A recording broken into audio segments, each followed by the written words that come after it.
دانش ارزش مطلق زمان است و هر کی تلاش دانستن میکند از این ارزش بزرگ و قدرت آن برخوردار خواهد بود.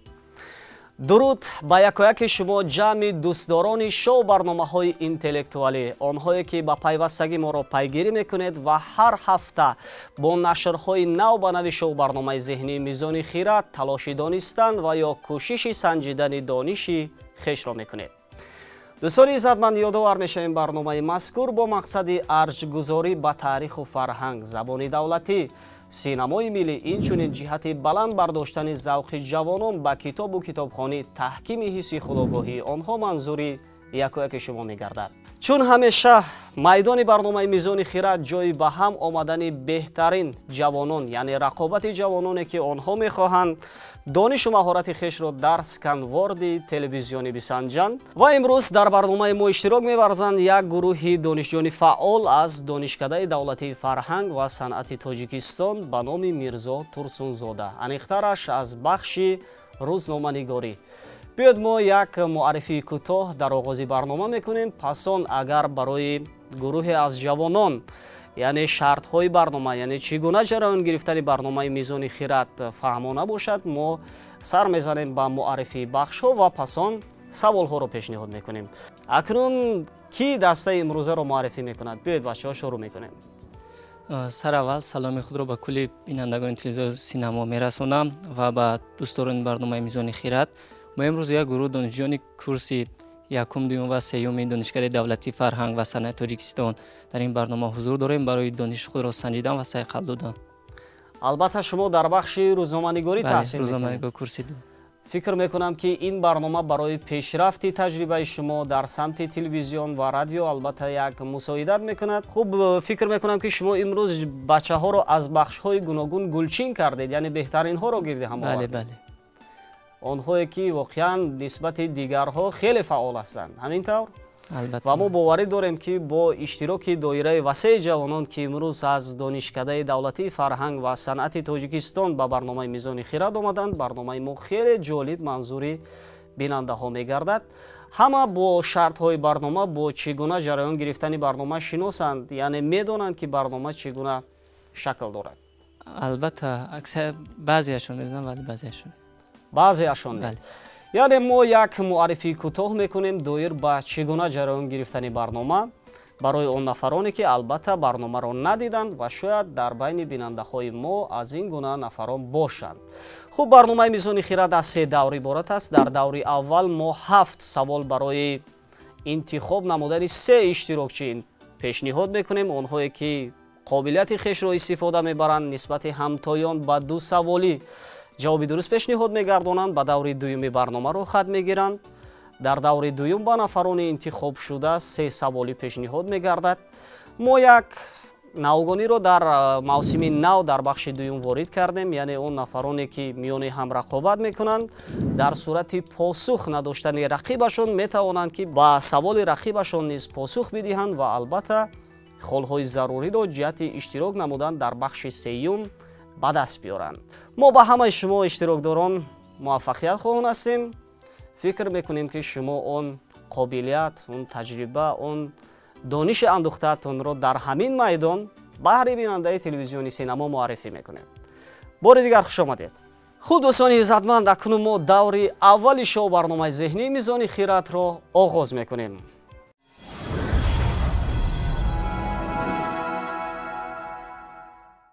سوال اول چنین است: دادرخواند فقیر و پای برهنه روستایی کلمه از 7 حرف عبارت است. لقب قهرمان اولین رمان صدرالدین عینی که آن از مسئله های مهم روزگار تاجیکان بحث میکند. نام یکی از فیلم های معروف ما در سالهای 50 انیخترش سال 1956 روی نوار آمده است. لقب معروف قهرمان اولین رمان صدرالدین عینی یادگار چی بود؟ خب کی جواب دارد؟ داخونده گفتند. ما با افتخارشون کف میکنیم. در حقیقت هم این کلمه داخونده بود و واقعا فیلمی که سال 1956 در کارگردانی بوریس کیمیوگرف روی نوار آمد бо номи ду хунда маъруфият дошт.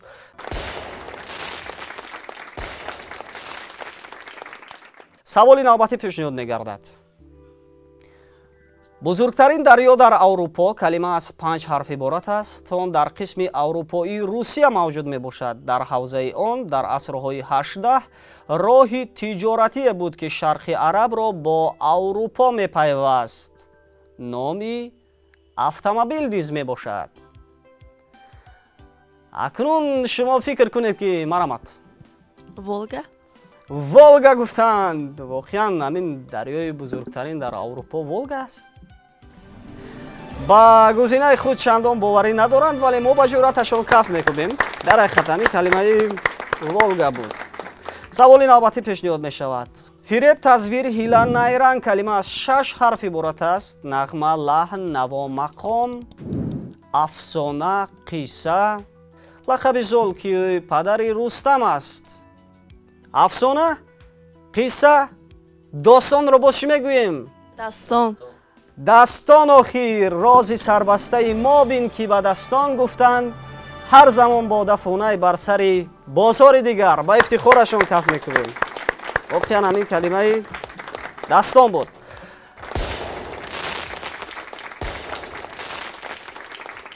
саволи навбатӣ. ҳуш, огоҳӣ, ақлу хират калима аз 6 ҳарф иборат аст. яке аз подшоҳони пешдодӣ ки гӯянд оташ ва оҳан дар замони ӯ ба ҳам расид ва олоти зироат кардан сохт ва ҷӯйҳо равон кард ва шаҳру иморат бино намуд. ҳамзамон ҷашни садаро ба ӯ нисбат медиҳанд. шумо наметавонед? ҳушанг гуфтанд. зи ҳушанг монд ин сада ёдгор, басе бод шуд ӯ дигар шаҳриёр. ба ифтихорашон каф мекунем. воқеан калимаи ҳушанг буд. давлати қадимиест ки тахминан дар асрҳои 1-3 мелодӣ вуҷуд дошта. сарзамини осиёи миёна, афғонистон, покистон, ҳиндустони шимоливу туркистони шарқиро фаро мегирифт. калима аз 8 ҳарф иборат аст. асосгузораш халқи бодиягарди ҳинду-эронии тахориро ҳисоб мекунанд. номи ноҳия дар вилояти хатлон, ҳатто номи яке аз бозорҳо дар пойтахти мамлакат аст. касоне ки ба як саволи ҷавоб доданд, ба ду саволи аллакай наметавонанд. нафароне ки ҷавоб надоданд. хуб, ин чӣ гуна давлат буд? марамат. кушониён. кушониён. ба ифтихорашон каф мекунем. воқеан ҳамин калимаи кушониён буд.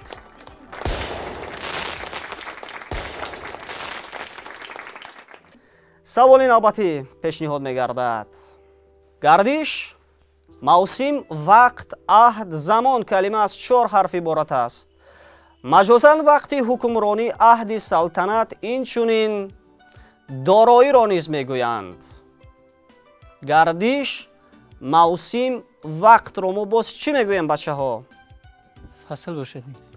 фасл. каме наздик омадем. аҳд замон аст.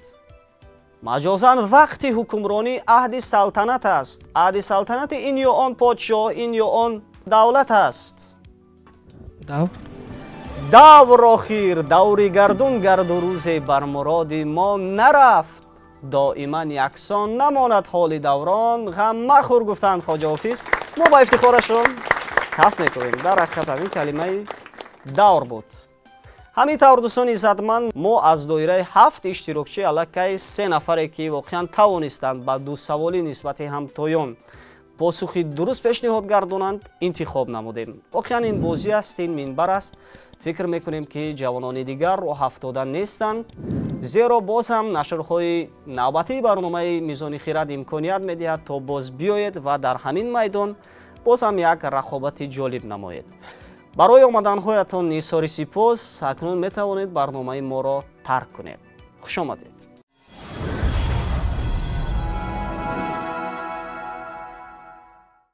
дӯстони иззатманд, шумо даври дуюми шоу барномаи интеллектуалии мизони хиратро тамошо доред ва ҳамин тавр мо аз доираи 7 нафар иштирокчие ки дар ин майдон як рақобати ҷолиб доштанд 3 нафарро интихоб намудем ва то он ки мо бо иштирокдорон шинос шавем, саволи аввали бозӣ бо бинандаҳоро пешниҳод мекунем. аниқтараш он саволе ки бинандаҳои мо дар сурати посух гардонидан метавонанд соҳиби туҳфа шаванд. Савол чунин аст: боди сахт ва тезу тунде ки чангу хок ва хасу хошокро печонда сутунвор ба ҳаво мебардорад. калима аз 7 ҳарф иборат аст. номи филми истеҳсоли ватаниамон ки дар кинофестивали 42-юми байналхалқии бастау сазовори мукофоти махсус гардидааст. ва акнун мо шиносоиро бо се тан иштирокдорон оғоз мекунем. марҳамат, худро шинос кунед. беҳрӯз сайфуллоев ҳастам, донишҷӯи соли аввали бахши журналистика. беҳрӯз, айни замон таҳсилҳо чӣ гуна идома мекунанд? яъне пешравиҳо ҳаст? доимо талош мекунед то ин ки барои ноил шудан ба натиҷаҳои назаррас дар касби интихоб намуда муваффақият пайдо кунед? яъне менависед мақолаҳо, ба чоп мерасанд? ҳамкориҳо мекунед? беҳтарин. ва бо иштирокдори дигар шинос мешавем. марҳамат. қазоқ ёсимин ҳастам, донишҷӯи курси 4-уми бахши журналистика. хуб ёсамин, шумо аллакай имсол фикр мекунам ба анҷом мерасонед донишкадаро. дар ин ё он муассисаи давлатӣ ё радио ё телевизион ҳамкорӣ дошта бошед ё ба ҳайси муҳаррир ё натоқ фаъолият кунед? чӣ гуна аст хоҳишу завқатон? хоҳиш дорам дар бахши натоқӣ яъне ки кору фаъолият намоям. яъне шумо бевосита ба ҳайси натоқ мехоҳед ки бо телевизион радио ҳамкорӣ кунед? бале, барои шумо барор мехоҳем. ташаккур. ва бо иштирокдори сеюм шинос мешавем. ман ҷаборназаров муҳаммадалӣ, донишҷӯи курси 1 бахши веб-журналистика. маҳмадалӣ, чӣ гуна буд ихтиёр кардани шумо бахши рӯзноманигориро? аз аввал мехостед то рӯзноманигор бошед дар оянда? хоҳишу завқ зиёд доштед? ба тамошои телевизион, гӯш кардани радио зиёд машғул будед? яъне бештар пайравӣ мекардед аз натоқон, аз ровиён? барои ҳар сеятон дар даври дуюм барору муваффақият хоҳон ҳастем. ва чун болотар зикр кардем, яъне дар ин давр яке шумо имкон доред дар сурати посух нагардонидани рақибатон ба саволи пешниҳод шуда ҷавоб пешниҳод гардонед ва ҳамин тавр ба даври навбатӣ роҳ хат бигиред.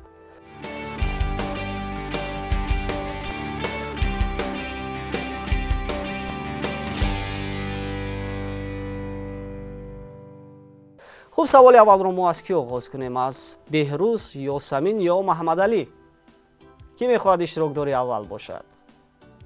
ду ҷавон писар ба ёсамин муроҷиат мекунанд ва мегӯянд ки аз мон оғоз кунед. хуб бошад. савол чунин аст: ёсамин, шумо умуман ба фани астрономия таваҷҷӯҳ доред? дӯст медоред? кам. яъне шумо нисбати зуҳуроти осмонӣ, он чизе ки дар сайёраҳои дигар ба миён меояд, на он қадар таваҷҷӯҳ доред.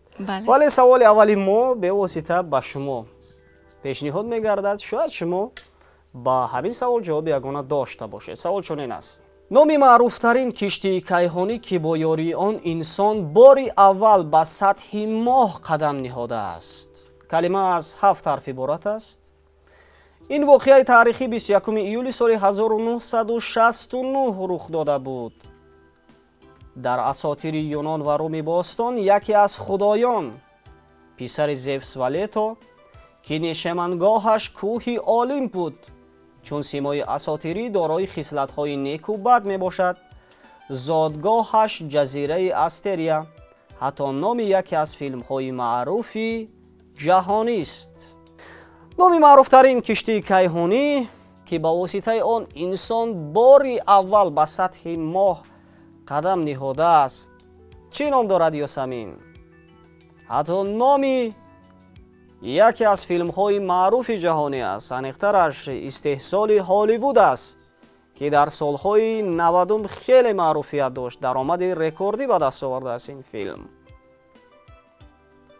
воқеаи таърихие ки 21 июли соли 1969 рух дода буд, маҳз тавассути ҳамин киштии кайҳонӣ буд ки барои инсоният муяссар шуд то бори аввал ба сатҳи моҳ қадам биниҳад. аз вақт кор мегирем ёсуман ё ҷавоб ҳаст? аз вақт кор мегирем. 10 сония вақт дар ихтиёр доред шумо. вақт рафт.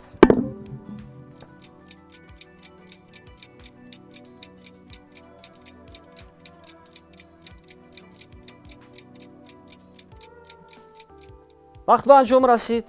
мутаассифона посух надорам. متاسفانه پاسخ نیست. محمد علی و بهروز شما جواب دارید؟ واریانت ها دارید؟ نیست یعنی. متاسفانه این کلمه اپولون بود. همین کشتی کیهانی اپولون و نام فیلم معروف اپولون 13 در اساطیر یونان و رومی باستان یکی از خدایان نیز اپولون بزرگ میگویند آن را. هیچ گپ نه. حالا دو سوال دیگر در پیش است و سوال نوبتی اکنون پیشنهاد میگردد به بهروز. مظهر عصر طلایی حکمت و ادب آلمان یکی از مردان بزرگ فرهنگی عصر 18 و 19 اروپا کلمه از 4 حرف عبارت است. در قطار شکسپیر در انگلیا، هوگو در فرانسه و دانته در ایتالیا همچون 4 رکن ادبیات اروپا شناخته می شود. او هم شاعر، نویسنده، نمایشنامه نویس، نقاش، محقق، انسانشناس، فیلسوف و سیاستمدار بود. در سن 42 سالگی به ادبیات فارسی آشنا گشت و نخستین اثری که او را به فارسی پیوند داد گلستان سعدی بود.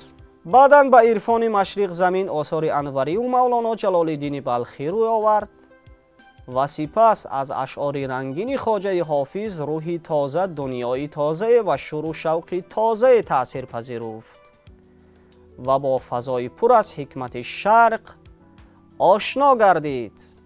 البته تأثیر نمایندگان ادبیات شرق به این چهره خیلی بزرگ است در ایجاد شعرها، در ایجاد اثرهای فراگیر. شما بگویید که این چهره چی نام داشت؟ اگر خطا نکنم این گیوته می باشد که دیوانی شرق و غرب را نوشته است. گیوته گفتند. این شاعر معروف آلمانی گفتیم. گیوته است؟ گیوته. تصدیق میکنید یاسمن بانو؟ بله. بله آخر این گیوته است. شما چی محمد علی؟ بله. بله ما نیز با افتخارشون کف میکوبیم. این البته گیوته یا اینکه هیوته بود. بله. سوال نوبتی پیشنهاد میشد به محمد علی. خوشحال، شاد، خرسند، خوشبخت، سعادتمند کلمه از 5 حرف عبارت است. آفرین، مرحبا، زیهی، مجازاً شراب انگور، خوشی و خرمی، جاویدانه، جاویدانی نامی زنانه است. خوشحال، شاد، خرسند، خوشبخت را ما باز چی میگوییم؟ محمد علی در شاهنامه وقتی فردوسی از این یا آن مرتبه شاه، از این یا آن سخنان حکیمان در وصف پادشاهان مثلا یادآور می شود، سالیان سال زندگی کردن همین پادشاه رو با همین کلمه خیلی زیبا اشاره می کند. این کلمه امروز مورد استفاده است. خوشی و خرسندی است، گفتیم سعادتمندی است، نام زنانه است. جواب داریم یا از وقت کار میگیریم؟ از وقت کار میگیرم. 10 ثانیه وقت در اختیار دارید. وقت رفت.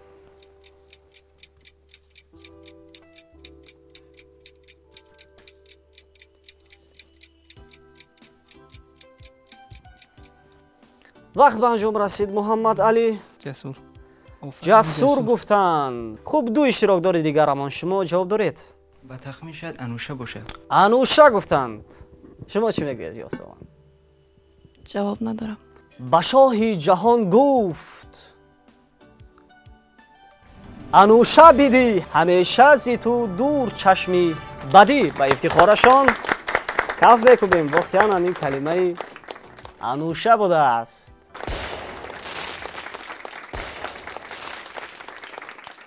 سوال چنین است یاسمن.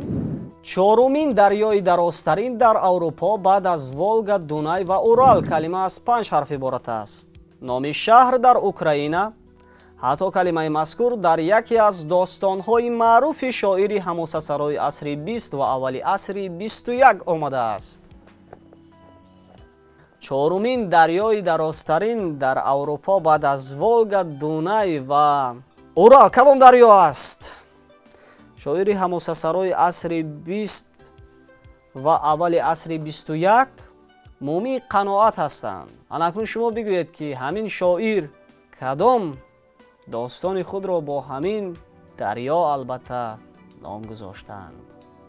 10 ثانیه وقت در اختیار دارید. وقت رفت.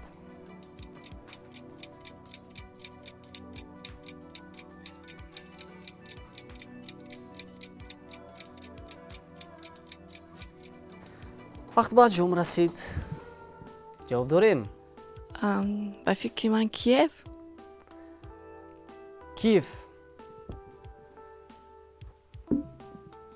کیف میگویند. محمد علی و بهروز شما چی گونه وریانت دارید؟ فکر من این دریای دنیپر، برای که موج‌های دنیپر رو مومی قنات نوشته است. موج‌های دنیپر میگویند. خیر.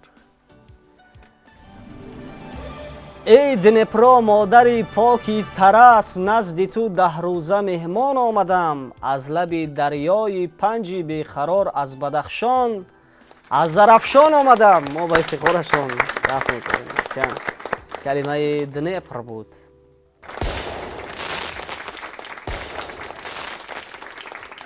خوب، سوال دیگر اکنون پیشنهاد می شود با بهروز. سوال چون است بهروز. سردار سرور صاحب خوجاین لقب مانند که نسبت به شخصی محترم کار فرموده می شود. کلمه از 4 حرف عبارت است. کسی که کارهای خانه را اداره می کند، متصدی کارها، کارپرداز. مثلا آن را نسبت به حضرت حافظ نیز می دهند. شاید رئیس باشد، برای که شیخ رئیس. شیخ الرئیس حافظ یعنی ها؟ تخمین گفتند اینجا. خوجاین صاحب سرور سردار را چی میگوییم باز؟ جوابی بهروز رئیس است. خوب، شما چی میگویید؟ خوجه استاد. خوجه میگم، برای که خوجه حافظ. خوجه حافظ آخر میگویند. به فکر شخصی من خوجه درست است. بله میگویند. دهان به زبان پند میگفت و راست، که ای خواجه با بیمرادی بساز. یعنی این کلمه خواجه بود. بله، یعنی علاکه 4 پاسخ درست دارند. اشتراکداری خیلی فعال ما در برنامه بهروز. سوال نوبتی اکنون پیشنهاد میگردد با محمد علی. محمد علی اسب یکی از دانه های شطرنج. کلمه از 5 حرف عبارت است. آن را چی میگوییم باز؟ اسب را باز به معنی چی استفاده میبرند؟ این کدام کلمه است؟ 10 ثانیه وقت در اختیار دارید. وقت رفت.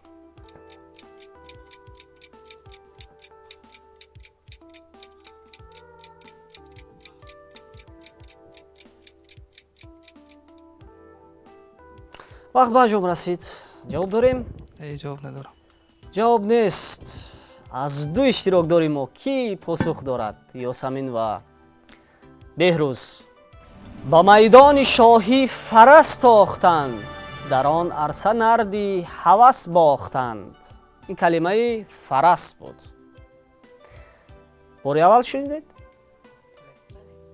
هیچ گپ نه. من فکر میکنم که اکنون این کلمه در فوند لغوی شما برای همیشگی نقش میبندد.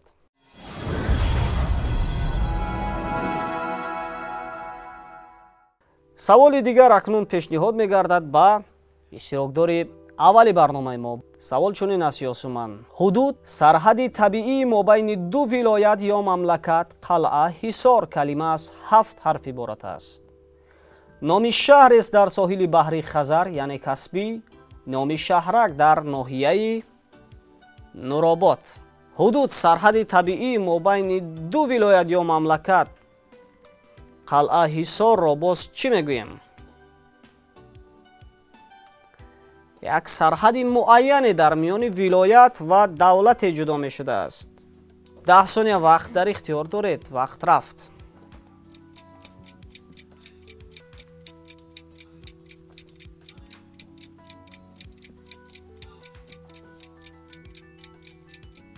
وقت به انجام رسید. جواب داریم یاسمن؟ سربند باشد. سربند. سربند در ناحیه نورآباد نیز چنین شهر هست یا سربند در ولایت ختلان است؟ فکر میکنم. این جواب یگانه است؟ بله. بله میگویند. دو اشتراکدار ما شما جواب دارید؟ نمیگویند. به هر جای دربند ها کرد شاه، برآورد برجش به خورشید و ماه. یعنی به هر جا قصرها کرد شاه، دربند کرد. این کلمه دربند بود. متاسفانه هیچ گپ نه. سوال چنین است بیروز. جای خطرناک، محلی هلاکت‌آور همچون جری، پرتگاه و غیره کلمه از 5 حرف عبارت است. گرداب جای خطرناک آبی دریا، بحر، نام یکی از قصه های فضل‌الدین محمدیوف. اینچنین نام فیلم وطنی امان است. اکنون شما بگویید که این کدام کلمه است؟ جای خطرناک، محل خطرناک، پرتگاه را ما باز چی میگوییم؟ شاید ورته باشه. ورته یعنی قصه فضل‌الدین محمدی. ورته چونی قصه دارند. فیلمی 3 سال وطنی ما تماشا نکردید ورته؟ هست بود چونی نام؟ ندیدید. در این ورته کشتی فرو شد هزار، که پیدا نشد تخته برکنار. بخیان این کلمه ورته بود. بله.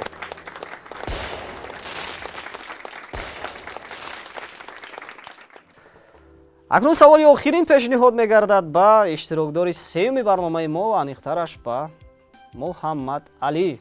به زوری به دست در آوردن چیز، زبردست شدن بر چیز کلمه از 6 حرف عبارت است. غالب آمدن، غالب شدن نام فیلم استحصال وطنی. جبران به دست در آوردن کشوری را چی میگوییم ما باز؟ دولتی رو یا شهری رو وقتی یک شاه، یک پادشاه به زوری به دست می آورد، او این شهر را چیکار میکند؟ 10 ثانیه وقت در اختیار دارید. وقت رفت.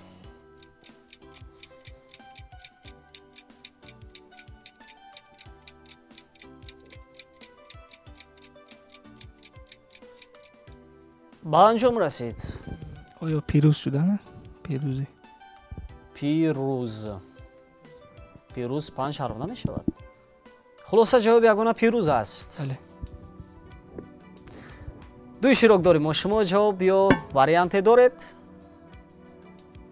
تا نمیرم من تو این پیدا مکن، دعوی شاهی و استیلا مکن. استیلاگر معروف یونانی اسکندر مقدونی. یعنی وقتی جای را به زوری به دست می آورد، زبردست می شد، یعنی به عنوان استیلاگر به دست در آورده، ضبط کننده ifade یافته است. هیچ گپ نه. خوب تماشابینان عزتمند، همین طور دوری دویم شو برنامه اینتלקتوالی میزانی خیرات به انجام رسید. فکر میکنم این دور بسیار جالب بود و اشتراکداران ما توانستند با قابلیت، با دانش و مهارتی که داشتند، اندیشه های خودشان را راجع به سوالهای پیشنهاد شده منظور کنند و همین طور غالبی این بخش بهروز دانسته شدند، چون که توانستند نسبت همتایان با 5 سوال جواب درست پیشنهاد گردانند. واقعا در دوره دومی برنامه این خیلی موفقیتی بزرگ است. جهت اشتراک فعالانه ما با 2 اشتراکدار دیگرمان، هم به محمد علی هم به یاسمن بانو اظهار سپاس میکنیم و از جانب ریاست کار با جوانان و ورزش شهر دوشنبه به شما مدال های افتخاری، سپاسنامه و همزمان از جانب مؤسسه دولتی تلویزیونی سینما کتاب های خواندنی، انیخترش کتاب های معروف ادیبان معاصر ما تقدیم می‌گردد و فکر می‌کنیم که شما این کتاب‌ها را با ذوقی بلند می‌خوانید و کتاب‌های مذکور برای پیشرفت معرفت شما مساعدت خواهند کرد.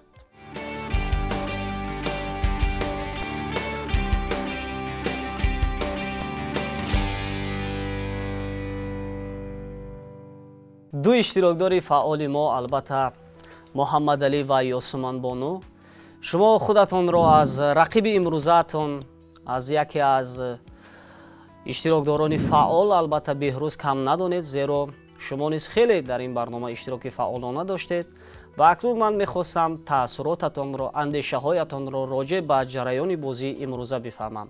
یعنی از نگاه شما بازی ما چگونه بود؟ مرحمت. بیناداری خود را به تشکیل کنندگان این برنامه میرسانم. خیلی برنامه جالب بود و ما جوانان کوشش میکنیم که زیادتر بر چنین برنامه ها یعنی که همکاری کنیم، باز اشتراک نماییم. بهترین. محمد علی چی میگویند؟ سوال ها دشوار بودن محمد علی؟ نه اونقدر دشوار بودن، سببی که یکم بار اشتراک کننده این چون این محفل ها هستیم، برنامه هستیم، بله کمتر مشکل بود. بله. فکر میکنم که این آمدن شما البته اولین و آخرین نخواهد بود، زیرا آمدن در چنین برنامه ها البته باز تجربه شما غنی می شود، چون شما جوانانی هستید که به واسطه در بخش روزنامه‌نگاری تحصیل میکنید و البته باز هم سویه دانش فراختر می شود و فکر میکنم که این آمدن ها باز هم برای پیشرفت معرفت شما مساعدت میکنند.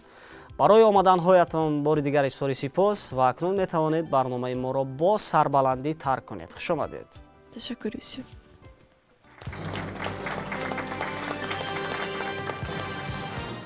دوستان عزتمند، شما ادامه شو برنامه اینتלקتوالی میزان خیرات را تماشا میکنید و همین طور بهروز سیفالویف دانشجوی بخش اول روزنامه‌نگاری 6 نفر را پس سر گذاشتند و آمدند به چنین زینه افتخاری و تا آن که ما 4 سوال را با بهروز پیشنهاد کنیم، سوال دیگر بازی با بیننده ها را منظور شما میگردانیم. سوال چنین است: یک نوع کارد جراحی، آلت جراحی که با آن رگ میزنند، آبیله میکوبند، کلمه از 6 حرف عبارت است.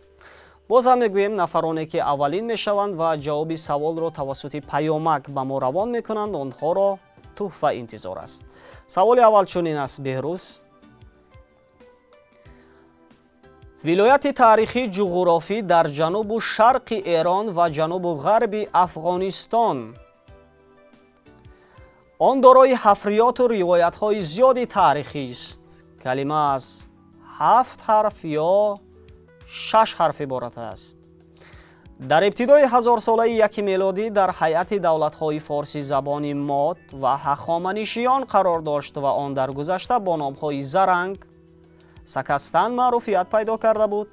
از خاک آن رودی هیرمند جاری است که از کوههای افغانستان سرچشمه میگیرد و وارد خاک ایران می شود. شما اگر هم واریانت 6 حرفه یا 7 حرفه را اینجا ذکر کنید، پس ما قبول میکنیم. یعنی این ولایت تاریخی جغرافی در جنوب و شرق ایران و جنوب و غرب افغانستان گفتیم کدام ولایت بوده است؟ از وقت کار میگیریم؟ شاید همدان باشد. همدان. همدان. این جواب یگانه است. قبول کنیم. متاسفانه این همدان نه، بلکه سیستان یا سیستان بود. ماده سیاه رنگی قیرماننده که در بعضی غارها از درس‌های سنگ تراویده می‌براید و خوردن آن برای زود پیوند یافتن و صحت شدن استخوان شکسته مفید میباشد. کلمه از 6 یا 5 حرف عبارت است. جسد انسان و حیوانات که آن را در قدیم به طرز مخصوص با داروها خشکانیدن نگاه می‌داشتند. یعنی با چنین کارها بیشتر مصریان قدیم مشغول بودند. اکنون شما بگویید کدام کلمه است؟ مومیا باشد شاید. مومیا؟ مومیا. جواب یگانه است. اگر 6 حرف شود چی؟ اون رو چی میگوییم؟ مومیایی بگوییم. با افتخارشون کف میکنیم. در حقیقت این کلمه مومیا یا مومیایی بود.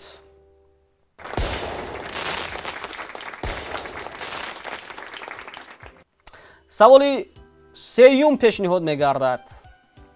دبیر، کاتب ماهر، کاتب دیوان دولتی کلمه از 5 حرف عبارت است. این کلمه در ذکر نام یکی از شاعران معمول و مشهور نیمه دوم عصر 18 و اول عصر 19 ادبیات تاجیک آمده است که بدیه‌گوی، نکته سنج، حاضر جواب و بی‌نظیر زمان خود بود. با تخلصی صادق شعر می گفت و روزگار او در دربار حکمرانی امیران منقیطیه، دانیال، امیر شاه مراد و امیر حیدر گذشته است. این کدام شاعر بود؟ دبیر، کاتب ماهر، کاتب دیوان دولتی را ما باز چی میگوییم؟ کاتب باشد شاید. کاتب ماهر، دبیر، کاتب ماهر، کاتب دیوان دولتی ما گفتیم. جواب یگانه بهروز چی است؟ خیرم کاتب باشد. کاتب گفتند. متاسفانه این کاتب نه بلکه منشی بود، میرزا صادق منشی که واقعا یکی از شاعران بسیار هم بی‌نظیر زمان خود در عصر 18 و اول عصر 19 بود. هیچ گپ نه. یک بخش گیالوگیا که تغییریابی های حالت نقطه های سطح زمین و میدان جاذبه سیاره را می آموزد. کلمه از 14 یا 11 حرف عبارت است. در نتیجه تحول سیاره زمین به وجود آمده حرکت ماده ها را در داخل سیاره معین می کند. مثلا چرخش نامنتظم زمین در اطراف محور خود.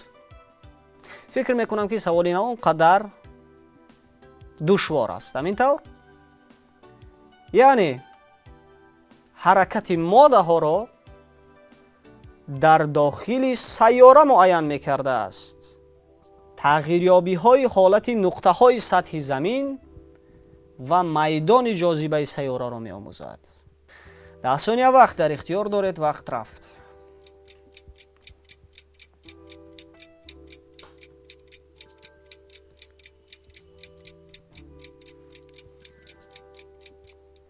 وقت به انجام رسید.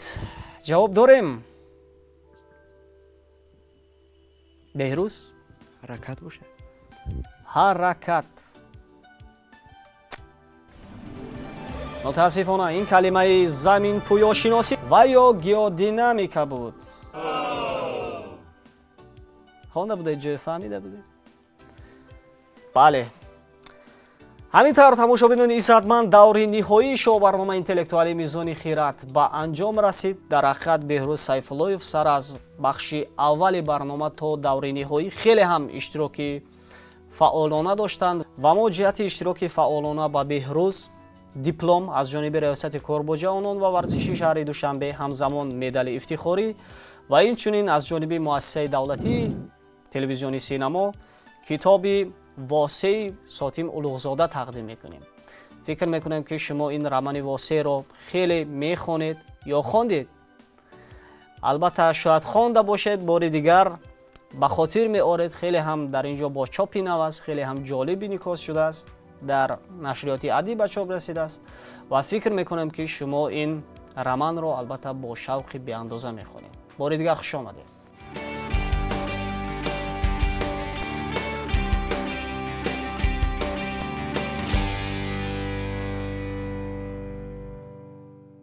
خوب، امروز همینطور آمدید با چنین زینه‌های افتخاری. واقعا خیلی یک رقابت جالب و نمونه داشتید و اکنون من میخواستم از تأثیراتتان از این برنامه و اشتراک دیگر نفرانی که در یک جایگی با شما از دانشکده دولتی فرهنگ و صنعت تاجیکستان امروز به برنامه آمدند و البته یک حضور خیلی هم رنگین داشتند، کوتاه اندیشه هایتان را بیان میکردید. مرحمت. البته این اولین اشتراک من در برنامه تلویزیونی است. به نهایت خرسندم چون که میزان خیرات البته طی 2 سال اخیر در تلویزیون سینما می رود، من تماشا میکنم و این میدانی رقابت بین جوانانی خوش‌آگاه و خوش ذهن می باشد و البته امروز اشتراک ما از دانشکده فرهنگ و صنعت خیلی در سطح نمایان بود و من قید کرده هستم که باید این گونه برنامه‌های اینتלקטואلی در تلویزیون‌های کشور باید بیشتر شوند تا اینکه جوانان آمده در اینجا دانش و ذهن خود را سنجند و صیقل دهند. واقعا تشکر.